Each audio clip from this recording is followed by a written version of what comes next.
Hello guys, welcome back to our channel that's learn. जैसे कि आपको पता है कि हमने सीटेट के previous year question paper solve की एक सीरीज शुरू कर रखी है। आज उसकी ही क्लास है। So let's get start. देखिए, प्रीवियस क्लासेस में हमने इस जो 2016 में आपका हुआ था सितंबर में, उसके एसएस वाले जो पोर्शन है सोशल साइंस के, वो 30 क्वेश्चन कर लिए थे, 31 to 60। आज हम आगे की जो सीरीज है उसमें शुरू करेंगे 61 से लेके 90 तक। ठीक है, तो विकलांगता फर्स्ट क्वेश्चन है, विकलांगता अधिनियम 1995 में किस प्रावधान का पालन विद्यालय नहीं कर रहा? विकलांग व्यक्तियों के लिए शिक्षा का अधिकार। ठीक है, ऑप्शन फर्स्ट है अनौपचारिक शिक्षा के लिए योजना या कार्यक्रम, रैंप वाले सार्वजनिक स्थानों और भवनों तक सुरक्षित पहुंच, विकलांग व्यक्तियों के लिए मुख्य धारा वाली और संयोजित शिक्षा। तो इन्होंने कहा विद्यालय है वो कौन सा काम नहीं कर रहा, बाकी तो विद्यालय कर ही रहा है ना। अब देखो क्या करा, रैंप वाले सार्वजनिक स्थानों और भवनों तक सुरक्षित पहुंच है। ठीक है, यहाँ पर ये ढलवा फर्श का अभाव है, ज़्यादातर सीढ़ियाँ वगैरह हैं, लेकिन इन्होंने अभी गवर्नमेंट प्रेशर बना रही है कि इस टाइप के जो रैंप है वो आपको स्कूलों में बनाने, ताकि इन बच्चों को आने जाने में किसी प्रकार की क्या ना हो, असुविधा ना हो। Third option. ठीक है, थर्ड है। नेक्स्ट देखिए, रंजन के प्रति समानुभूति के विकास के लिए विद्यार्थियों के साथ किया गया निम्नलिखित में से कौन सा क्रियाकलाप सबसे अधिक उपयुक्त होगा? फर्स्ट है रंजन को सीढ़ियों के ऊपर ले जाने और नीचे लाने, विद्यार्थियों को कहना व्हीलचेयर कैसे ऊपर उठाया जाए और इस पर विचार आवेश एक भूमिका निर्वाह नाटक का आयोजन करना और जिससे भी विद्यार्थी व्हीलचेयर में लाए जाने वाले अनुभव कर सके। विकलांगता देने में एक भाषण। देखिए, कोई भी जब आप चीज करो तो भाषण देना है कुछ नहीं, आप रियल लाइफ में उन चीजों को आप दिखाओगे तो उसका आपके साथ क्या रहेगा, बेटर रहेगा। तो देखिए, इसके अंदर जो थर्ड ऑप्शन है ये आपका बिल्कुल सही है। कैसे है? एक भूमिका निर्वाह नाटक का आयोजन करना जिससे विद्यार्थी व्हीलचेयर में लाए जाने का अनुभव कर सके। ठीक है, एक नाटक करेंगे और उसमें बच्चे को एक रियल उसको एक्सपीरियंस है वो फील करवाना। ठीक है, नेक्स्ट किसी ऐतिहासिक वर्णन का चुनाव करते समय निम्न में से किस उद्देश्य का विचार किया जाना चाहिए? लोकप्रिय घटनाओं को उजागर करना, मूल्यपूर्ण निर्णय लेना, प्रसिद्ध व्यक्ति का मूल्यवर्धन करना या कारणात्मक संबंध और निष्कर्ष स्थापित करना। तो कोई भी आप ऐतिहासिक जब आप क्या करते हो, उनका चुनाव करते हो, भाई बताना है, तो उसका क्या करो, आप कार्य कारणात्मक संबंध बताओगे, निष्कर्ष भी बताओगे, आप दोनों चीजें बताओगे। तो ये आपका फोर्थ रहेगा इसका। ठीक है, नेक्स्ट देखिए 64। आप नए राज्य पाठ में चोल विषय पढ़ा रहे हैं। पाठ के अंत में अन्यतर खंड में चीन के तांग राजवंश की सूचना दी गई है। कक्षा सावत हमारे अतीत जो सेकंड है, प्रश्न नंबर 28 में सामाजिक विज्ञान के शिक्षक होने के नाते आप इस पर विचार विमर्श करते समय आपको शैक्षिक विचार क्या होगा? तो मतलब इन्होंने दे दिया कि हम एक टीचर हैं और टीचर होने के नाते हम अगर वो हमारे सामने कोई भी टेस्ट है उसको हम कैसे समझाएंगे। देखिए, विभिन्न समाजों में ऐतिहासिक विकास की तुलना करना, विद्यार्थियों को चीन के अतीत पर कल्पना करने का अवसर प्रदान करना, विद्यार्थियों को विश्व इतिहास से परिचित करना और विद्यार्थियों को रोचक तथ्यों के प्रति जागरूकता देना। तो हम देखिए क्या करेंगे, विद्यार्थियों को रोचक तथ्यों के प्रति जागरूक करना। इसका मतलब क्या है, जो आपको जो दे रखे हैं तो बच्चे क्या करेंगे, जो भी इम्पोर्टेंट फैक्ट होते हैं उनके बारे में सोचेंगे, बताएंगे, तो बच्चा भी क्या होगा, इंटरेस्ट लेगा हर एक चीज में। ठीक है, फोर्थ आपका सही है। नेक्स्ट देखिए, आप देखते हैं कि सामाजिक विज्ञान कक्षा में विद्यार्थी कुछ पूर्वाग्रह का प्रदर्शन, पूर्वाग्रह क्या होगा, स्टेरियोटाइप। ठीक है, सबसे आप अपनी सबसे उपयुक्त प्रतिक्रिया चुनिए। इन टिप्पणियों पर ध्यान नहीं दूंगा। ठीक है, सामाजिक यथार्थ के आयाम पर एक परिचर्चा का आयोजन करूंगा, विद्यार्थी को दंडित करके पढ़ाए जा रहे अध्याय का पढ़ाना बंद कर दूंगा। तो देखिए, फर्स्ट वाला भी नेगेटिव है आपका, थर्ड भी नेगेटिव है, फोर्थ भी है, तो आपके पास ऑप्शन भी क्या है, आपका सेकंड ही है। अगर आप थोड़ा सा ध्यान से पढ़ोगे तो आपको सभी में नेगेटिविटी दिखाई देगी उनमें। ठीक है, 65। नेक्स्ट देखिए 66, सामाजिक और राजनीतिक जीवन पढ़ाने के लिए दी गई उपाय में ए बी सी सबसे उपयुक्त उपाय को चुनिए। व्यक्तिगत अध्ययन होता है, दृश्य सामग्री होता है, परिभाषाएं होती है। तो जहां तक ए बी सी तीनों ही जिसमें हो वो आपका ऑप्शन क्या रहेगा, सही रहेगा बिल्कुल। तो आपका सेकंड वाला ऑप्शन है करेक्ट। नेक्स्ट देखिए, पाठांत पाठ के अंत में प्रश्नों का सबसे उपयुक्त उपयोग क्या है? सीखे हुए को समझ में अपने शब्दों में व्यक्त करने के विद्यार्थियों को शामिल करना बिल्कुल सही है। अध्याय में महत्वपूर्ण भागों की पहचान करना, ये भी चलो ठीक है, पर पहला इससे ज्यादा बेटर है। विद्यार्थी के लिए अध्याय का सारांश प्रस्तुत करने में शिक्षक की सहायता करना, परीक्षा के लिए पर्सन चुनना। देखिए, परीक्षा वगैरह के लिए हम बच्चों को कभी रेडी नहीं करते, हम उनकी समझ डेवलप करते हैं। तो आपका फर्स्ट ऑप्शन है वो आपका बिल्कुल सही रहेगा। फर्स्ट करेक्ट है। नेक्स्ट देखिए, सतत और समग्र मूल्यांकन मतलब सीसी के अनुसार आकलन के बारे में निम्न में से कौन सा उद्देश्य सबसे उपयुक्त है ना? सीसी के बारे में बात कर रहे हैं तो कौन सा आपका सबसे उपयुक्त है?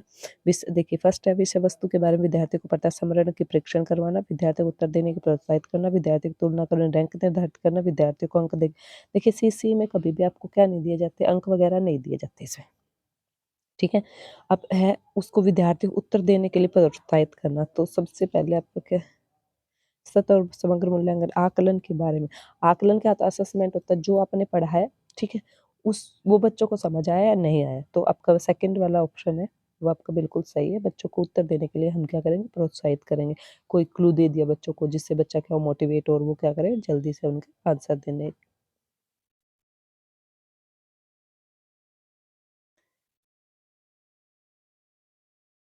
सेकंड नेक्स्ट देखिए, इतिहास आपके लिए सहायक होगा। हिस्ट्री हम पढ़ाते हैं वो कैसे हेल्पफुल होते हैं? फर्स्ट, वर्तमान का कैसे विकास हुआ यह समझने में, हमारे भौतिक और सामाजिक विश्व की गतिविधियों को समझने में, अतीत के वर्तमान से तुलना करने में। तो देखिए अब आप देखते हो तो आप ये सारी चीजें ही हैं। कभी भी आप जब भी चैप्टर पढ़ाते हो टीचर होने के नाते क्या बनता है उसमें जो पाठ के स्टार्टिंग में दे रखा होता है तो उनको आप पढ़ोगे ना तो आपको सब चीजें समझ आ जाती है, ये चीजें होती है। हम क्या करते हैं डायरेक्ट टॉपिक शुरू कर देते हैं, हम सोचते हैं हमें आता है बच्चा, तो कई बार उन बुकों के अंदर बहुत ज़्यादा इन्फॉर्मेशन होती है।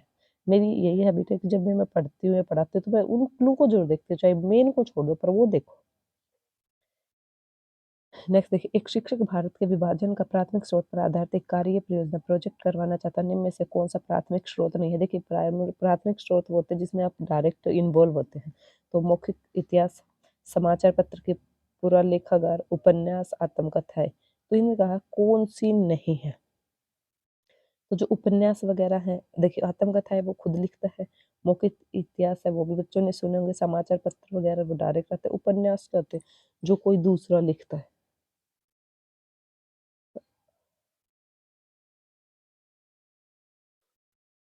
थर्ड आपका इसका आंसर रहेगा, थर्ड वाला। नेक्स्ट देखिए, उच्च प्राथमिक स्तर पर निम्न में से किस विषय को सामाजिक विज्ञान में सम्मिलित नहीं किया जाता? तो सामाजिक विज्ञान में आप क्या क्या चीजें पढ़ाते हो बच्चे को? देखिए हिस्ट्री भी हम पढ़ाते हैं, ठीक है, हिस्ट्री भी पढ़ाते हैं, भूगोल भी पढ़ाते हैं, सिविक्स भी पढ़ाते हैं, लेकिन मनोविज्ञान साइकोलॉजी नहीं पढ़ाते, तो राइट आंसर क्या रहेगा आपका? सेकंड रहेगा। नेक्स्ट है, जब विभिन्न संदर्भों में रहने वाले दो व्यक्तियों की स्थिति पर कोई वर्णन भी दिया जाता है तब सामाजिक विज्ञान के शिक्षक को अपने विद्यार्थियों को प्रोत्साहित करने का प्रयास करना चाहिए जिससे वे उसे फर्स्ट उस वर्णन के पात्रों के बारे में मूल्यप्रक निर्णय कर सके, उसमें जाति लिंग भेद विभेद कर सके, उनके माध्यम से सूचना परीक्षण कर सके, उनमें से आदर्श पात्र की पहचान कर सके। तो बेस्ट आपके पास ऑप्शन कौन सा है भाई? बिल्कुल ए आपका राइट रहेगा, क्योंकि देखो क्यों रहेगा, उस वर्णन के पात्रों के बारे में मूल्यप्रक निर्णय कर सके, दो दे दी और दोनों के अंदर कंपैरिजन वगैरह करेगा, फिर जो बेस्ट होगा उसके बारे में बताएगा, ठीक है। नेक्स्ट आपका, उच्च प्राथमिक स्तर पर निम्न कथनों में से कौन सा कथन सामाजिक विज्ञान का सही है? यह है कम वैज्ञानिक है और धारणाओं पर आधारित है, ठीक है। उच्च प्राथमिक स्तर पर निम्न कथनों में से कौन सा कथन सामाजिक विज्ञान का सही वर्णन करता है? यह कम वैज्ञानिक है और धारणाओं पर आधारित है, यह विवेचनात्मक सोच अ, और कल्पनाशीलता को प्रेरित करता है, यह वास्तविक जीवन और रोजगार दिलाने के लिए उपयोगी है, यह ऐसे तथ्यों से भरपूर है जिसे याद रखना जरूरी है। तो उच्च प्राथमिक स्तर पर जो सामाजिक विज्ञान है वो क्या करता है?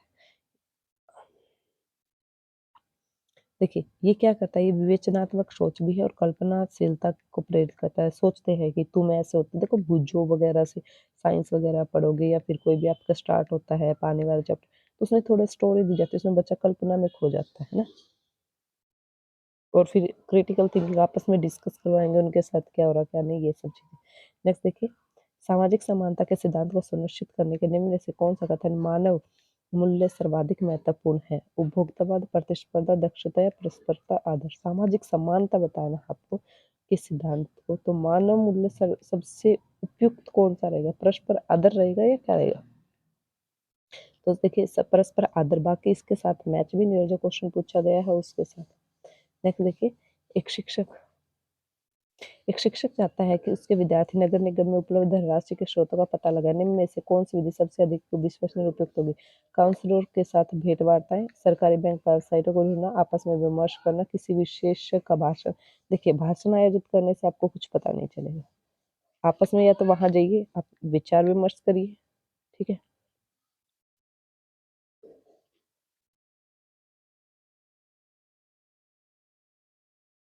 ठीक है। आपस में अब ये भी नहीं चलेगा। अब देखिए, आप सरकारी बैंक वेबसाइट को आप ढूँढ सकते हो, लेकिन जो भी काउंसलर के साथ आप जब बातें करोगे, वार्तालाप करोगे, तो वहाँ से आपको एग्ज़ैक्ट इन्फॉर्मेशन मिल के आएगी। राइट आंसर ए रहेगा। निम्न में से नेक्स्ट क्वेश्चन है, निम्नलिखित में से किस विषय सामग्री को पाई आरेख के द्वारा अच्छी तरह से प्रदर्शित किया जा सकता है? जलाशयों का विवरण, समुद्री लहरों का विवरण, वायुदाब का वितरण या तापमान? देखिए, आप जलाशयों का वितरण है, वो पाई चार्ट से बहुत अच्छी तरह से आप कर सकते हो। इनको कैसे डिनोट?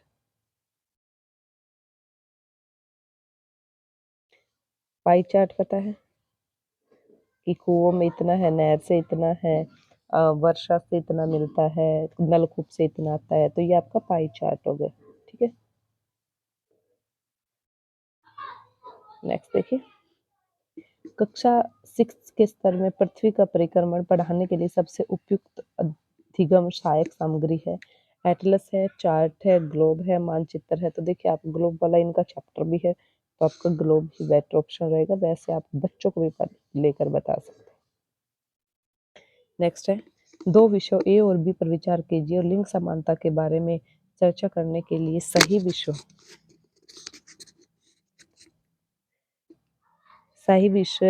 विषयों को चुनिए। श्रम की महत्ता, गृह व्यवस्था का उत्तरदायित्व, केवल प्रासंगिक, ए और बी है अच्छा, दो ऐसे दे रखे हैं कि दो विषय है, ए और बी, उस पर विचार करना। लिंग समानता, श्रम की महत्ता का, गृह व्यवस्था का उत्तरदायित्व। ठीक है, तो दोनों ही बिल्कुल सही है आपके। कोई डाउट?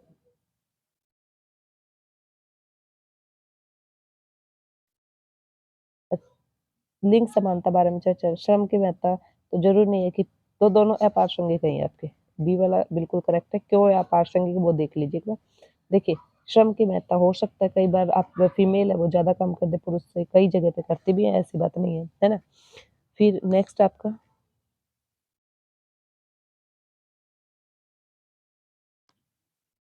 सॉरी, ये क्वेश्चन आपका प्रासंगिक है, सही बताया था मैंने, पर ये ऑप्शन में आपका डी में दे रखा। श्रम की महत्ता, आप पढ़ा रहे हो तो बताते हो कि कौन कैसा काम करता है, हैवी वर्क जो मेल होते हैं उनको करना चाहिए, ये है वो है। फीमेल भी करती है, लेकिन ज्यादातर हमारी वही है, गृह व्यवस्था को उत्तरदायित्व ज्यादातर मदर को ही मिलता है ना।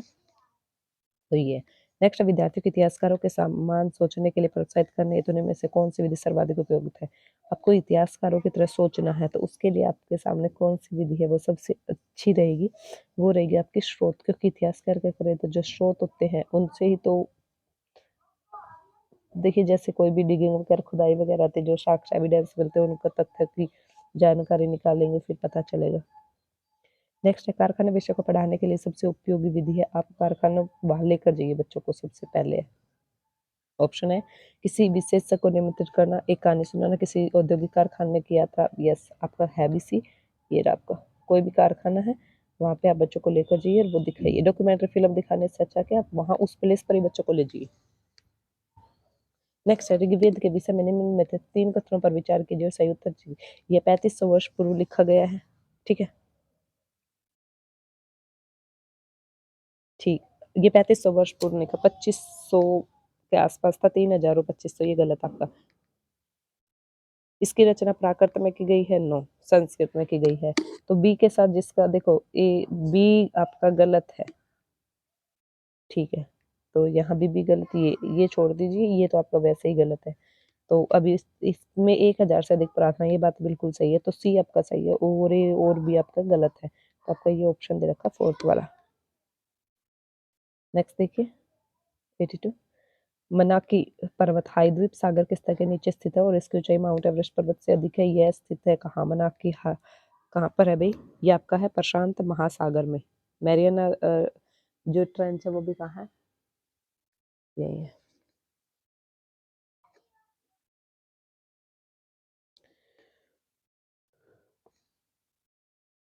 नेक्स्ट देखिए, विनय पिटक एक ग्रंथ है जो अभिलेख करता है। विनय पिटक के अंदर क्या है? बौद्धों के नियम है, शिक्षकों के मध्य बातचीत है, ये तो नहीं है। जैन धर्म की शिक्षा है, वैदिक कर्मकांड है। तो विनय पिटक के अंदर क्या है भाई? विनय पिटक के अंदर है आपकी बौद्ध जो धर्म था उनके जो नियम है उनके बारे में बताया गया है विनय पिटक के अंदर। ठीक है,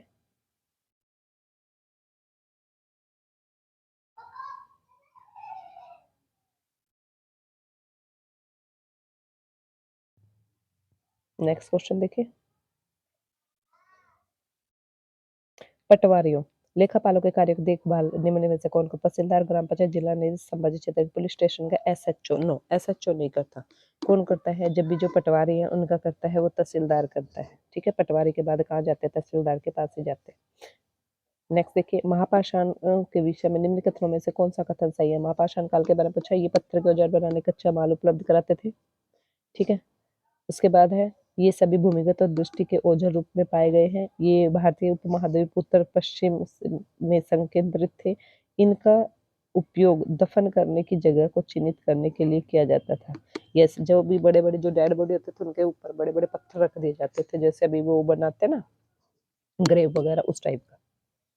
ठीक है, नेक्स्ट क्वेश्चन देखिए। निम्न में से कौन सी भूकंपीय तरंगे नहीं है? अनुदैर्घ्य, पृष्ठीय, पोतश्र, अनुप्रस्थ। तो देखिए अनुदैर्घ्य भी है आपकी, पृष्ठीय भी है और अनुप्रस्थ भी है, लेकिन जो पोताश्रोत है ये भूकंपीय तरंग है। एक सेकेंड, भूकंपीय तो पूछा ही है। अनुदैर्घ्य भी है, पृष्ठीय भी है और अनुप्रस्थ भी है, लेकिन पोताश्रोत है ये भूकंपीय तरंगे नहीं है। थर्ड ऑप्शन सही। एडुसेट है, ये क्या है? ये एक शिक्षा है। रोकर जिसका मानव निर्मित ऊपर सूर्य के चक्कर स्थापित करना, नो सौर में खोजा गया ग्रह, नो ये शुद्ध जो, नो मानव निर्मित भारतीय उपग्रह, ये लास्ट। देखिए प्रीवियस ईयर का इतना बेनिफिट होता है, इससे पहले हम 2018 का कर लिया, जनवरी का, मतलब जो हमारा दिसंबर में कंडक्ट हुआ था, अब हम कर रहे हैं 16 का। तो हमें पता चल गया 18 में कुछ क्वेश्चन है वो अभी जो हम पढ़ रही है, तो मतलब 16 के क्वेश्चन 18 में देखने को मिले थे। तो ऐसे 18 में के बाद 19 में जो होगा उसमें वो, तो प्रीवियस ईयर से काफी आपको हेल्प भी मिल जाती है और आपको ये भी पता चल सकता है कि कैसे कैसे आपके क्वेश्चन जो एग्जाम में वो आ रहे हैं। नेक्स्ट देखिए, निम्न परिमंडलों में से किसमें मानव निर्मित सजीव जीवित जीव पाए जाते हैं जो बहुसंख्या में भूतापन के कारण प्रभावित होते हैं? तो जहां पर मानव रहता है वो स्थलमंडल, चारी मंडल है। कैसे? ऐसे होता है, आपका ये हो गया लैंड एरिया। ठीक है, ये आपका वाटर वाला हो गया, ये आपका एयर, और ये जो बच गया ये आपका बायोस्फीयर। देखिए, भारत का दक्कन पठार जो बेसाल्ट और शैलो से बना है, निम्न में से सैलो की किस श्रेणी के अंतर्गत आता है? जो दक्कन पठार है वो आपका कैसा बना है? थ्री टाइप की होती है, एक आपका होता है इग्निशियस सैल, इग्निशियस रॉक, फिर आपका सेडिमेंट्री, फिर आपका मेटामॉर्फिक। इग्निशियस में आपका इंटरसिव और एक्सटर्सिव। ठीक है, तो आपका जो दक्कन पठार है वो कैसा बना हुआ है? दक्कन पठार बना हुआ है वो आपका बना हुआ है जो एक्सटर्सिव जो इग्निशियस जो सेल्स हैं उनसे बना हुआ। जो वोल्केनो का इरप्शन होता है वहां आपको दिखाया जाता है सेल रॉक साइकिल। ठीक है, 7th क्लास की बुक में है, ज्योग्राफी में।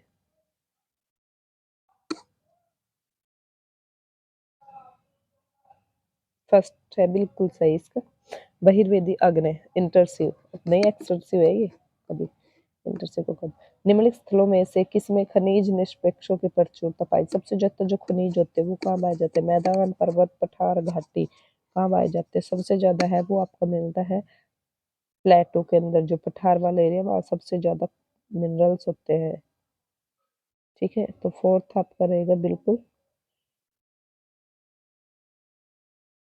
एक्यूरेट।